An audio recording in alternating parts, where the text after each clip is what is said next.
네, 할렐루야. 주님의 평강이 우리 성도님들에게 가득하기를 축복합니다. 오늘 말씀의 제목은요, 주 안에서입니다. 우리가 예수 그리스도를 믿어서 하나님의 백성이 된 이후로부터는 우리는 언제나 주 안에서 살아갈 수 있는 그런 복된 존재가 되었습니다. 이 부분에 대해서 예수님께서 우리에게 하신 말씀이 있는데요, 우리 요한복음 15장 4절부터 7절의 말씀, 우리 화면을 보면서 한번 읽어보았으면 좋겠습니다. 오늘 우리가 읽었던 본문의 말씀은 1절이지만 우리가 함께 또 참고해야 될 말씀이 또 요한복음 15장 4절부터 7절의 말씀이니까 우리 함께 읽도록 하겠습니다. 4절부터 7절까지 함께 읽겠습니다. 시작. 내 안에 거하라, 나도 너희 안에 거하리라.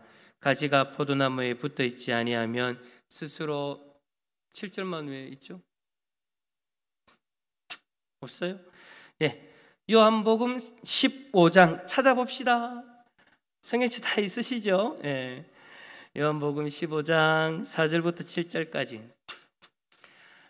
우리가 한 몇 주 동안 좀 더 방역에 신경 쓰고 긴장하자는 의미로 제가 몇 주 동안 또 마스크를 쓰고 설교를 할 거예요. 여러분들에게 좀 표정이 좀 보이지 않더라도 제 말투에서 표정을 좀 발견하시기를 바랍니다. 자, 요한복음 15장 4절부터 7절까지 찾으셨나요? 예, 참고로 요한복음은 신약 성경에 있습니다. 자, 4절부터 7절까지, 15장 4절부터 7절까지 한 목소리를 읽습니다. 시작. 내 안에 거하라, 나도 너희 안에 거하리라. 가지가 포도나무에 붙어 있지 아니하면 스스로 열매를 맺을 수 없음같이 너희도 내 안에 있지 아니하면 그러하리라. 나는 포도나무요 너희는 가지라. 그가 내 안에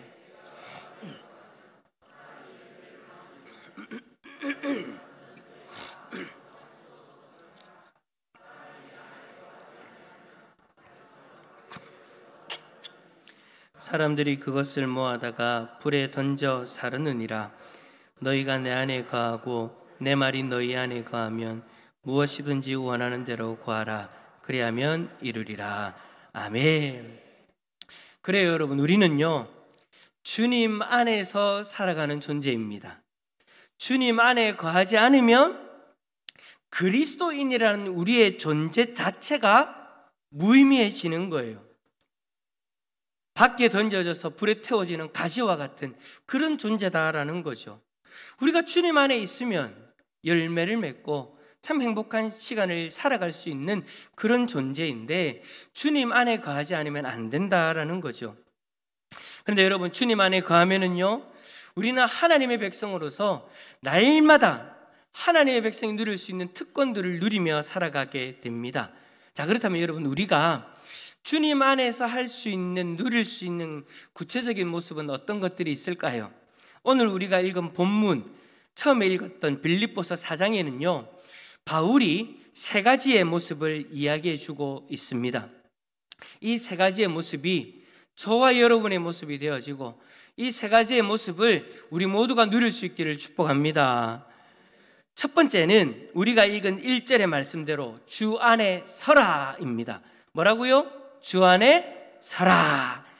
바울은 여러분 빌립보서를 마무리하면 이 4장에서 먼저 빌립보 교회 성도들을 사랑하는 자신의 마음을 고백합니다. 나의 사랑하고 사모하는 형제들, 나의 기쁨이요 면류관인 사랑하는 자들아. 바울은 여러분 이러한 표현들을 통해서 빌립보 교회 성도들이 자신에게 있어서 아주 중요한 사람이다. 너희는 나에게 너무나도 소중한 존재야. 내 마음속에 가득 있는 그런 존재야 라는 그 말을 지금 이 사랑한다는 표현을 통해서 하고 있는 거예요.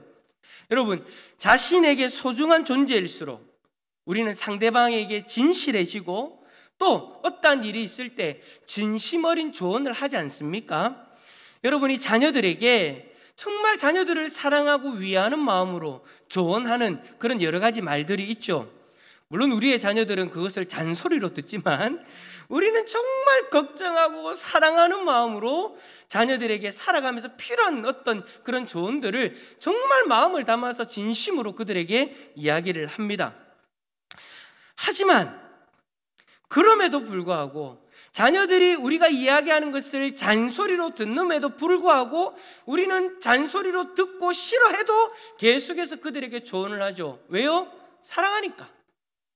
사랑하는 사람이 혹시나 잘못될까봐, 그릇된 길로 갈까봐 그것을 걱정하는 마음으로 사랑하는 사람이 그 말을 듣지 않아도 우리는 계속해서 그것을 이야기합니다. 이 방법으로도 이야기해보고 저 방법으로도 이야기해보고 말로도 안 되면 행동으로도 보여주기도 하고, 그렇게 해서 바른 길로 걸어갈 수 있도록 우리는 정말 마음을 다해서 그렇게 조언을 하죠. 그래요, 여러분. 사랑하는 존재에게는 정말 필요하고 도움이 되는 말을 해주고 싶습니다. 그 마음이 바로 지금 바울의 마음인 거예요. 그 마음으로 바울이 뭐라고 이야기해요? 이와 같이 주 안에 살아. 여기서 여러분 1절에서 이와 같이라는 이 말은요, 무엇을 가리키냐면 바로 앞장 3장에 바울이 말했던 그 내용들을 이야기하는 겁니다. 즉 그리스도인들은 장차 그리스도의 재림의 날에 구원의 완성을 경험할 것이기 때문에 그 소망을 가지고 살아가라. 바울은 주 안에서 이 소망을 가지고 살아갈 것을 지금 권면하고 있는 거예요. 서라라는 이 단어는요, 확고히 서라는 거예요. 이 서라는 말이 그냥 대충 이걸 이야기하는 것이 아닙니다. 어떻게 해요? 확고히 서라는 겁니다. 흔들리지 않는 그 모습으로 확고하게 흔들리지 않고 지속적으로 굳게 서라라는 아주 여러분 강한 어투의 말인 거예요. 우리가 주 안에서 살아갈 때에 이 소망을 가지고 서야 되는 거예요. 우리가 표대를 향해서 달려가면서 반드시 나는 저 천국에 도착해서 완성되어지는 구원을 경험하게 되어질 것이다라는 그 확신을 가지고 살아라는 것이죠. 이것에 대한 흔들리지 않는 확신, 이 확신을 가지고 저와 여러분이 살아야 되는 것입니다. 그런데 여러분, 세상 살다 보면 이 확신이 흔들릴 때가 있습니까? 없습니까? 살다 보면, 갑자기 또 노래가 생각나요. 살다 보면, 맞는지는 모르겠는데, 살다 보면 이러한 여러분 갈등들이 있어요. 이 확신이 흔들릴 때가 있어요. 그죠? 여러분, 우리를 흔들리게 하는 것들, 어떤 것들이 있습니까? 먼저는요, 나 자신이에요. 나 자신. 나 자신을 볼 때마다, 나 자신의 연약함을 볼 때마다 이래서 천국 가겠나? 라는 흔들리는 모습을 보일 때가 있죠. 그럴 때마다 내 스스로가 나 자신을 바라볼 때마다 사단은 어떻게 하느냐? 기회다 싶어가지고 연약한 우리를 더 집착해서 보게 만들고 그것 때문에 마치 우리가 구원받지 못할 것처럼 우리를 미혹합니다. 그럴 때마다 우리는 신앙의 바닥을 경험하기도 하죠. 내려갈 만큼 내려가 다 가보는 거예요. 그런데 여러분, 주님은 우리를 절대 그대로 두지 않으십니다. 어떻게 하십니까? 하나님은 다시 주님을 바라보게 만드십니다. 나를 위하여 십자가에서 죽으시고 부활하신 그 주님, 그 주님이 나를 구원하신 것이지 나의 의로움으로 구원받은 것이 아니다라는 것을 깨닫게 하시고 다시금 나의 연약함을 인정하고 더욱 주 안에서 주님을 붙들고 살아갈 수 있도록 주님이 인도해 주신다라는 거예요. 그러니까 지금 우리가 이 자리에 있는 거죠. 우리가 살아오면서 숱한 흔들림들을 경험했지만 그럼에도 불구하고 우리가 이 자리에 앉아 있을 수 있는 이유는 그럴 때마다 하나님이 우리를 붙들어서 나 자신을 바라보는 그 시선을 주님을 바라볼 수 있도록 해주셔가지고 우리가 이 자리에 있는 줄 믿습니다. 이런 일들을 우리가 여러분 경험하면서 우리가 깨닫게 되어지는 것, 그것은 우리가 흔들리지 않으려면 언제나 주님 안에 있어야 된다라는 거예요. 주님 안에서 주님만 바라보면 우리는 흔들리지 않아요. 그런데 주님 안이 아니라 주님 밖에 나아가서 나를 바라보거나 세상을 바라보기 시작하면 흔들려 버리는 것이죠. 주님 안에서 언제나 주님만 바라보면 우리는 흔들리지 않아요. 그래서 우리는 그렇게 살아야 되는 거예요. 그런데 문제는 자꾸 자꾸 주님 안을 벗어나려고 하니 문제가 된다라는 것이죠. 여러분, 우리가 흔들릴 때를 한번 생각해 보십시오. 그럴 때는 거의 대부분이 여러분들에게 있어서 구원의 확신, 흔들릴 때를 가만히 생각해 보면 대부분이 어떤 일이냐, 어떤 상태냐, 내가 지금 주님 밖에 있는 상태예요. 세상 일이 조금 바쁘다고 주님으로부터 벗어나거나, 세상의 것이 더 좋아 보여서 더 즐기고 싶고 더 누리고 싶어서 주님으로부터 잠시 발을 떼려고 하는 그때를 사단은 놓치지 않는 거예요.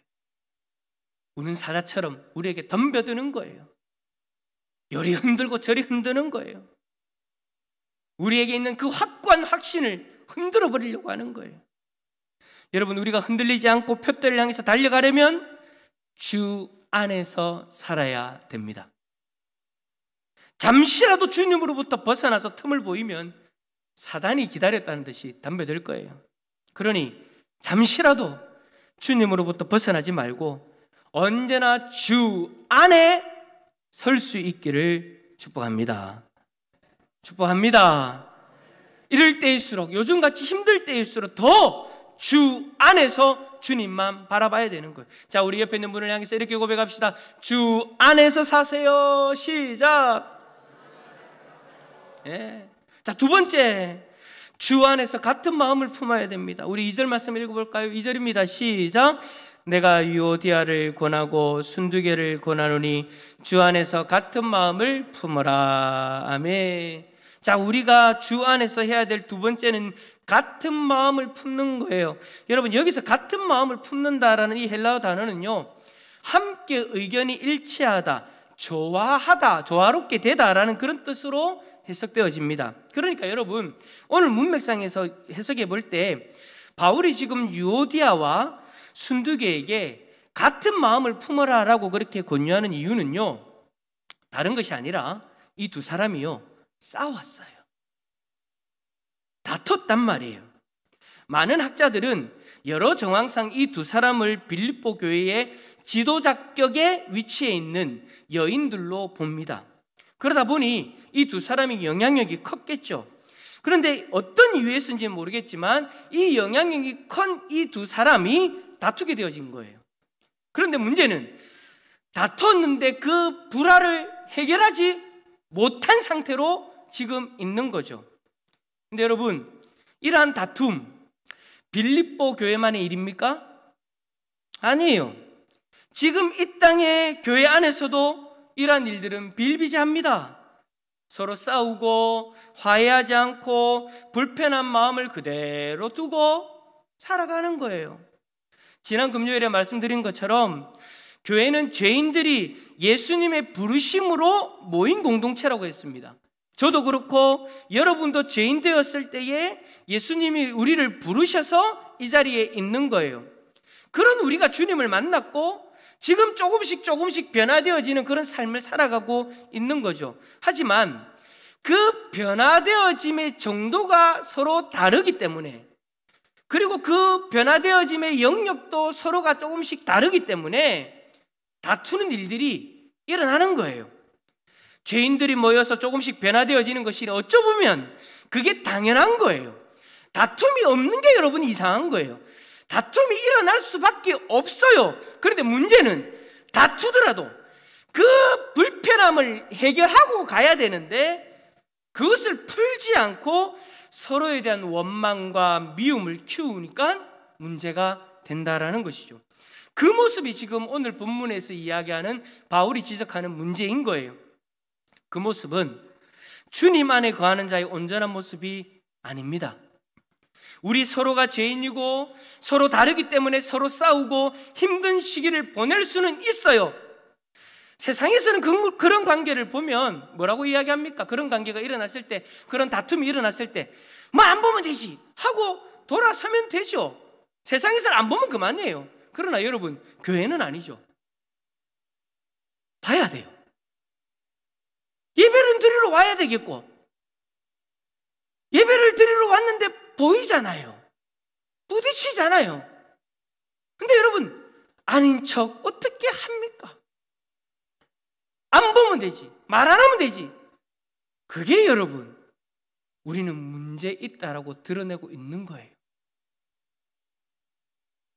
세상은 안 보면 그만이지 할지 몰라도 여러분, 우리는요 그렇게 해서는 안 돼요. 우리는 따라서 합시다. 다르다. 우리는요 그러한 다툼이 있어도 우리가 지금 누구 안에 있어요? 주님 안에 있잖아요. 그렇다면 이 문제를 그냥 지나가서는 안 된단 말이에요. 왜요? 우리가 주님 안에 있는데 우리를 품고 계시는 그 주님이 그 모습을 기뻐하지 않기 때문인 거예요. 주님은 그런 모습을 싫어하십니다. 주님은 우리가 서로 사랑하기를 원하시지 싸우는 것을 원하지는 않으세요. 여러분 한번 생각해 보세요. 자신이 생명을 내어줘서 자신의 핏값으로 구원해서 한 공동체로 모아놨는데 그들이 기껏 한다라는 것이 서로 미워하고 싸우고 헐뜯는 것이다. 이런 모습을 주님이 보신다면 뭐라고 하실까요? 내가 이러려고 십자가에서 죽었나? 여러분 이 뉘앙스 어디서 많이 들어보시지 않았습니까? 여러분들의 자녀가 서로 싸울 때 내가 이러려고 너희들을 낳았나 하지 않으셨나요? 그 마음이 여러분 예수님의 마음과 똑같은 거예요.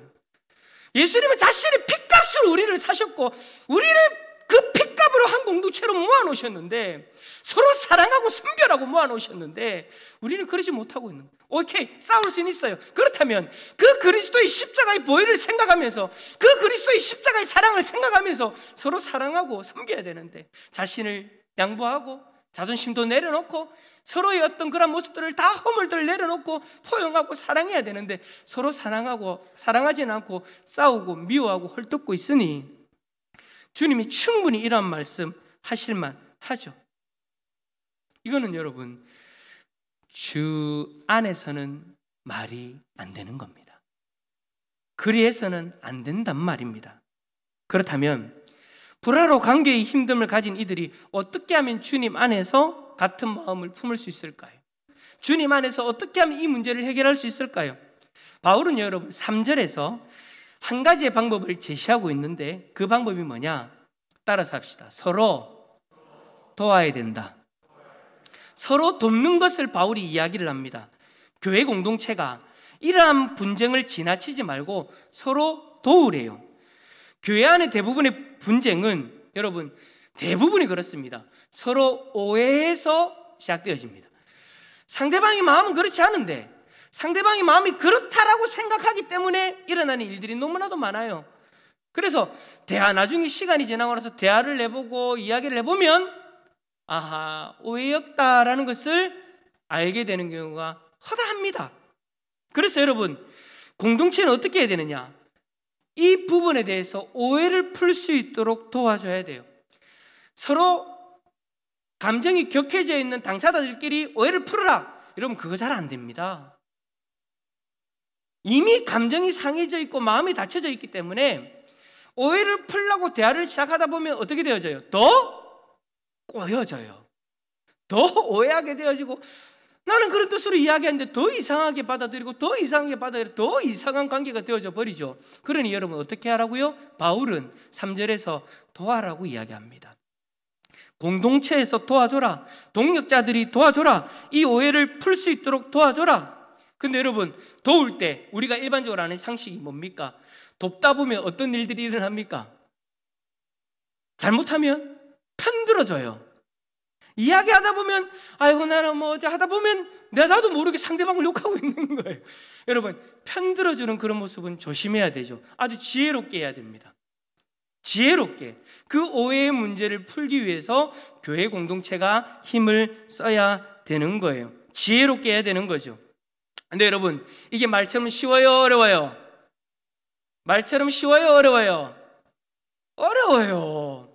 이게 옆에서 중간에서 돕는다라는 게 그냥 가가지고 돕는다라는 게 여러분 절대 쉽지 않아요. 그래서 우리는요 바울이 이야기하는 이 한 단어 주목해야 됩니다. 주 안에서. 주 안에서 이 문제를 해결하도록 도와야 되는 거예요. 자 여러분 세상적인 지혜로 해결하려고 하면 안 됩니다. 주 안에서 해결하려고 해야 됩니다. 여러분, 주 안에 거하는 이들은요, 분쟁이 일어나도 그 분쟁도 주 안에서 해결해야 됩니다. 주 안에서 해결한다는 것이 무슨 의미입니까? 철저하게 예배 자리에서, 철저하게 기도의 자리에서 주님 안에 거하면서 서로가 분쟁에 해당되어지는 주인공들이 그 주 안에서 이 문제를 해결하기 위해 애를 써야 되고요, 돕고자 하는 이들도 철저하게 주 안에서 이 문제를 해결하려고 해야 되는 거예요. 하나님 앞에 예배하면서 말씀을 듣고 기도하는 가운데에 철저하게 함께 주님을 바라보면서 이 문제를 해결해 나가려고 해야 되는 거죠. 분쟁의 문제가 생겼을 때 당사자들과 그 문제를 해결하기 위해 돕는 이들은 철저하게 자신을 주님 안에 거하도록 해야 됩니다. 주님 안에서 주님의 도우심을 함께 구하면서 주님이라면 이 문제를 어떻게 해결하셨을까? 여러분, 이것을 항상 잊지 말으셔야 돼요. 어떤 문제가 일어났을 때 주님이라면 이 문제를 어떻게 보시고 주님이라면 이 문제를 어떻게 해결하셨을까? 그걸 여러분 말씀을 보면서 기도하는 가운데 예배를 드리면서 그거를 깨달아야 되는 거예요. 근데 중요한 것은 하나님이 그렇게 깨닫게 해 주실 때 그 말씀에 어떻게 해야 돼요? 순종해야 되는 거죠. 그거는 여러분 주님 밖에 있으면 불가능한 일이에요. 주님 안에 있을 때 가능한 일이에요. 만약 주님 안에서 이 일을 해결하지 않으려고 한다면 그 일은 여러분 결코 해결되지 않을 거예요. 혹시 여러분 관계의 문제로 마음 저 한켠에 무거운 짐을 두고 있는 분들이 계십니까? 그 문제 이제는 해결해야 안 되겠습니까?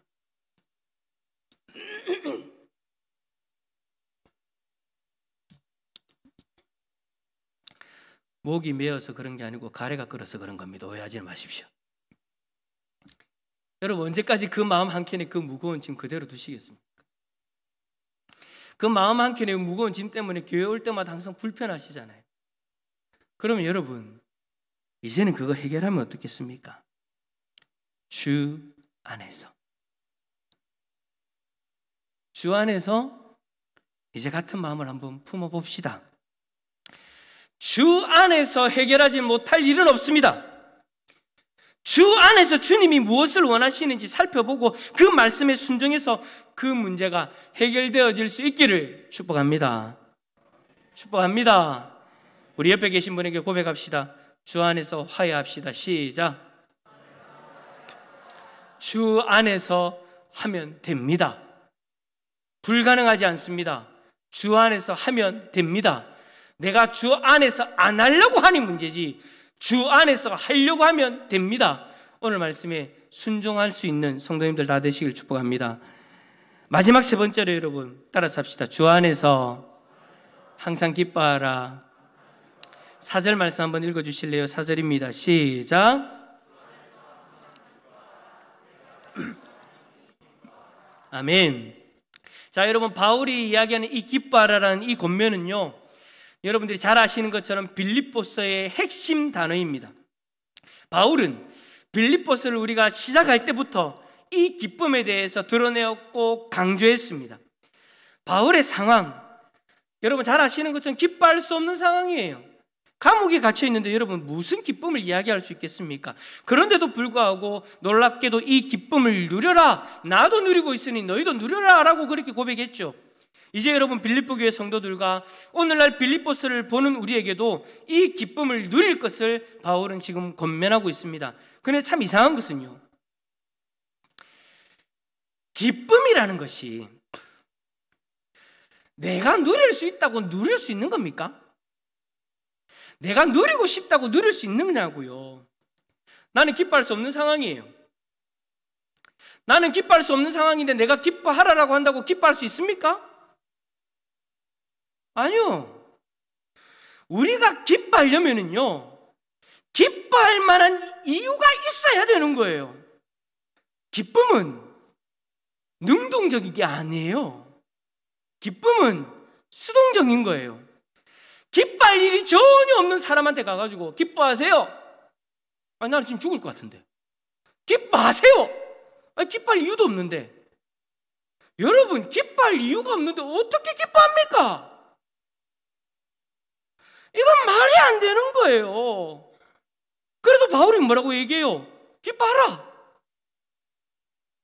아니, 그럼 바울이 기뻐하란다고 해가지고 기뻐할 일도 없는데 마치 웃으면 행복해진다라는 그런 어떤 이야기처럼 자기 체면 걸듯이 희한하죠? 웃으면 전염력이 있어요. 지금 내가 웃을 거 다 웃잖아 지금. 이런 것처럼 어떤 데를 가면요, 사이비 어떤 외국에 나가면 또 이단 종교들은요 이런 게 있어요. 가면 무조건 웃으래요.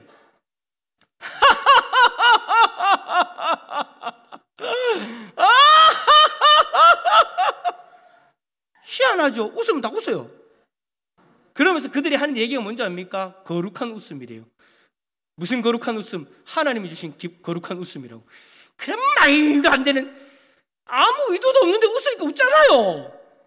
근데 여러분, 이거는요 기뻐할 일이 있어서 기뻐하는 게 아니에요.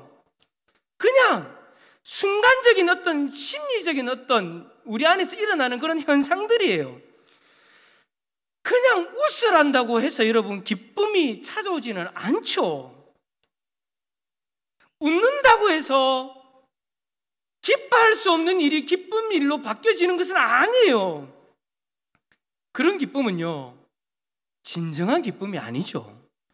뭡니까?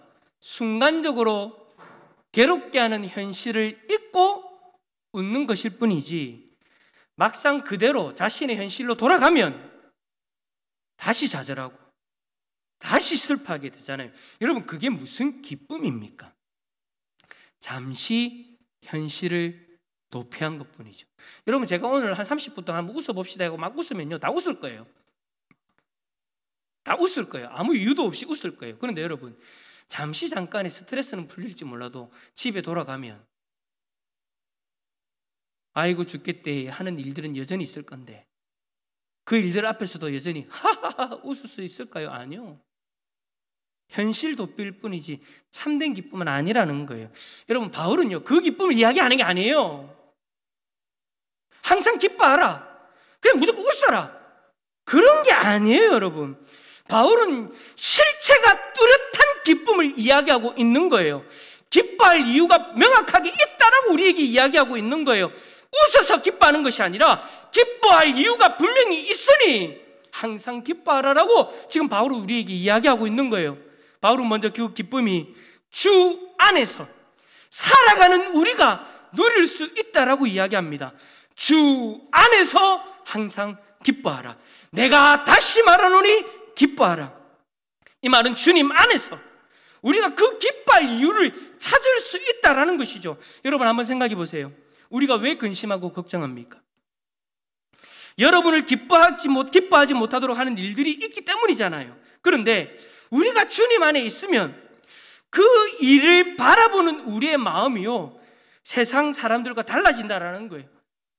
그 다름의 첫 번째 이유는 뭐냐? 우리가 주 안에 있으면 그 일들을 바라볼 때 그 일이 영원하지 않다라는 것을 알게 되기 때문입니다. 여러분, 우리는 절대 그 일로 인하여서 영원히 고통을 당하지 않습니다. 우리가 고통스러워하는 이유가 뭡니까? 지금의 이 고통이 영원할 것 같아서, 나를 떠나지 않을 것 같아서 그 근심과 걱정 때문에 더 힘들어하고 고통스러워하는 거잖아요. 우리는 이 고통으로부터 벗어날 저 천국을 향해서 달려가는 하나님의 백성입니다. 우리는 저 천국에서 이 고통을 다 벗어나서 영원한 평안과 안식을 누리게 되는 줄 믿습니다. 이것을 누구 안에서 발견할 수 있는 거예요? 주님 안에서. 할렐루야. 우리는 주님 안에서 천국에 대한 소망이 있기 때문에 지금은 비록 힘들지라도 소망 있는 기쁨을 누리게 되는 거예요. 두 번째로, 우리는 혼자의 힘으로 이 일을 해결하지 않는다라는 것을 알고 있어요. 여러분, 사람들이 왜 좌절합니까? 왜 슬퍼합니까? 지금의 이 어려움을 나 홀로 지고 있고 나 혼자의 힘으로 해결해야 된다고 생각하기 때문이에요. 하지만 주 안에 있는 우리는 혼자의 힘으로 살아가는 사람이 아닙니다. 6절 보세요. 6절 한번 읽어봅시다. 아무것도 시작. 아무것도.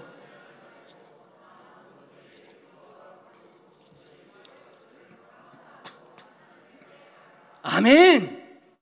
우리는 주 안에서 하나님 아버지께 기도와 간구로 구할 것을 아뢰 수 있는 존재입니다. 하나님 앞에 아뢰면 우리는 우리의 문제를 하나님 앞에 의탁하는 거예요. 우리 하나님은 자기 백성의 신음소리를 결코 지나치지 않으십니다. 그 신음소리를 반드시 들으시고 응답하시는 분이 우리의 하나님 아버지신 줄 믿습니다.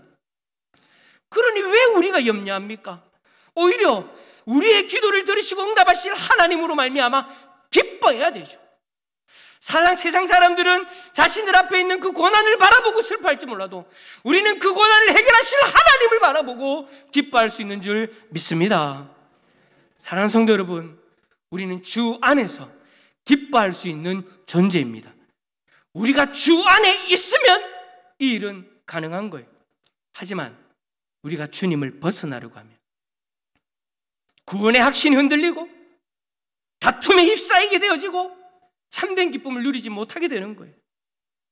이런 일들을 지금 경험해 보신 분들이 많으실 거예요. 아니, 지금 이 자리에 앉아 계시지만 주 안에서의 삶을 살지 못함으로 인해서 이러한 일들을 경험하고 계시는 분들이 계실 거예요. 혹시 구원의 확신이 흔들리고 있습니까? 여러분께 여쭤보겠습니다. 속으로 한번 대답해 보십시오. 오늘 만약에 예배를 마치고 집으로 가다가 교통사고가 나서 우리가 죽어요. 죽었을 때 여러분들은 천국에 갈 확신이 있으십니까? 만약에 지금 이 질문에 대답을 하지 못하고 계신다면 지금 여러분의 구원의 확신은 흔들린 거예요. 그 이유가 뭐라고요? 내가 복음에 대한 정확한 지식이 없어서 그럴 수도 있습니다. 그러나 대부분이 그렇습니다. 주 안에 있지 않기 때문입니다. 내 삶이 지금 주 안에 있지 않기 때문입니다. 여러 가지 다툼으로 인해서 고통을 받고 있습니까? 그 다툼의 문제를 해결하지 못하고 있습니까? 그 이유가 뭐냐고요? 대부분이 그렇습니다. 내가 주 밖에 있기 때문입니다. 기쁨이 사라졌습니까? 주 안에서 누릴 수 있는 기쁨을 누리지 못하신다고요? 그럼 답은 간단하죠. 내가 주 밖에 있기 때문인 거예요.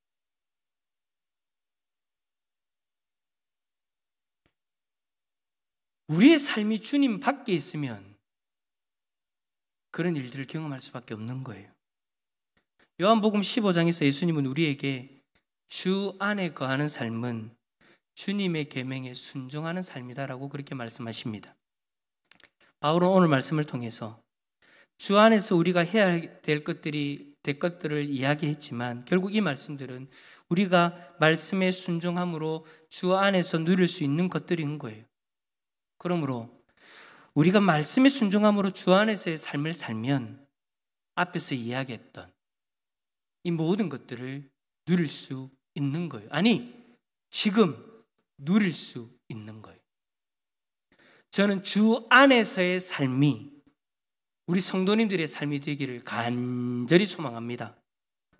그래서 주 안에서 매 순간 흔들리지 않는 구원의 확신과 다툼을 극복하는 사랑과 항상 기뻐하는 복된 삶을 살아갈 수 있기를 예수 그리스도의 이름으로 축원합니다.